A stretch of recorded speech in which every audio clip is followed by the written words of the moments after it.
Hey loves, thank you so much for being here with me today. I'm in this gorgeous woodland and there are many birds singing around us and many whimsical creatures around here supporting this energy. I want to share today about the differentiation between the shadow feminine and the dark feminine.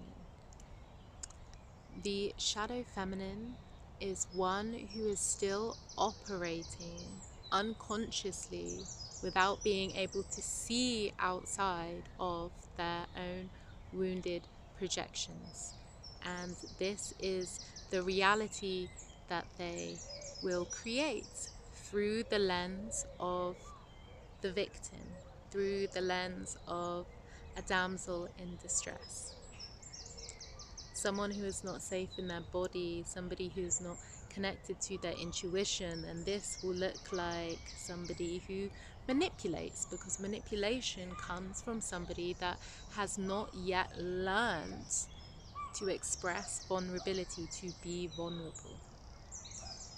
And so they contort their way of trying to meet their own needs and express their or compensate for their lack of boundaries by manipulating people.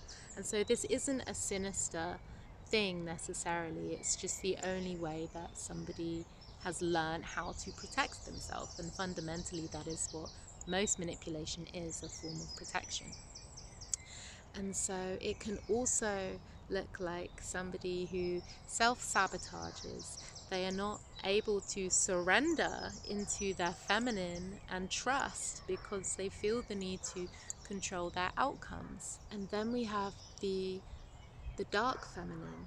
The dark feminine is one who has reclaimed the shadows through going into the dark night of the soul, so it's called, and meeting with these parts of self that have been cast out, that have been shamed, facing and meeting insecurity. And it is called the dark feminine because it is all of the attributes that society, that the wounding through ancestral lineage that we have taken on as women has been pushed into the shadow realm, into the trash bin. And when these parts of self are fully reclaimed, the dark feminine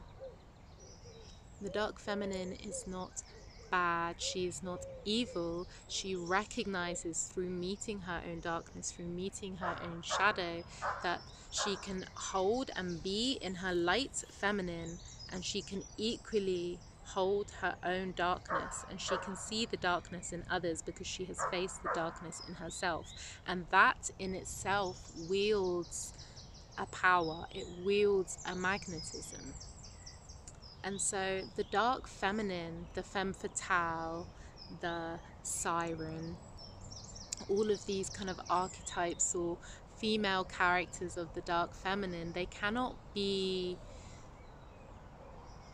characterized. They cannot be, it's not putting on an outfit and some Louboutins and walking around as Jessica Rabbit and having this glare in your eye to seduce a man. It takes deep courage, it takes deep work. This woodland is very popular for dog walking, so you might hear some doggies in the background.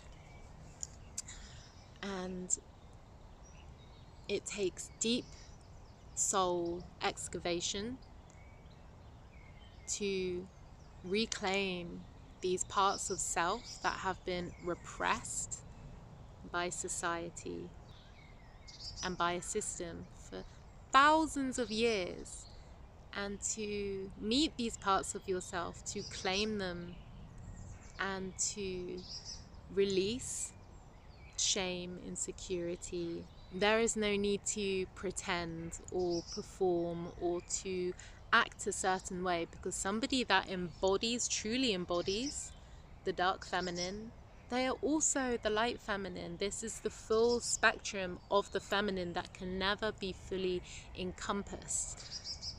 Like trying to label water, that is the ocean, that is the waves, that is a stream, that is a river, that holds many shades and different depths.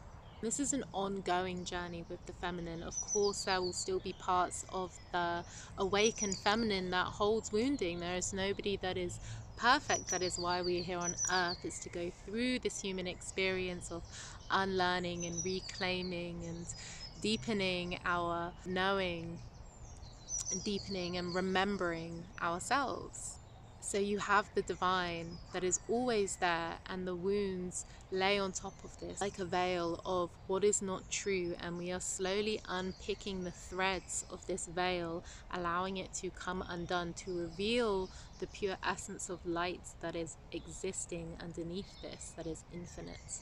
The light feminine is all the aspects of the divine feminine that are accepted by society. She is the divine mother, the one who loves unconditionally. She is the one that animals and babies flock to and smile at. She is the one that invites in with her energy because she is open, because she is soft.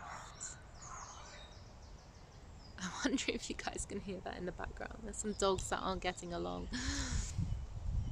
So I hope that this is insightful, to get a little bit of insight around the shadow feminine, the dark feminine, and the light feminine. I love to go into detail on this topic because it's so beautiful to witness and behold the majesty of the feminine force that exists and permeates all existence through the earth, through men and women bodied people. You know, we have to be so careful with our words these days. But that being said, thank you so much for being here with me, for taking the time to receive this sharing and to learn a bit more about yourselves.